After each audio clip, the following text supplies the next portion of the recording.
মানুষ বড়ই স্বার্থপর রে, বড়ই স্বার্থপর।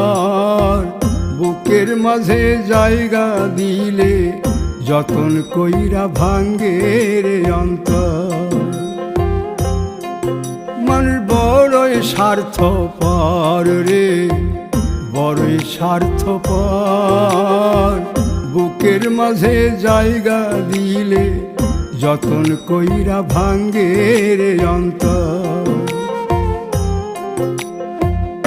অচিনা এক জংলা পাখি যতন কইরা বুকে রাখছি, বুকের পাজর ভাঙ্গা সে যে সাজায় অন্যের ঘর রে, সাজায় অন্যের ঘর। মানুষ বড়ই স্বার্থপর রে, বড়ই স্বার্থ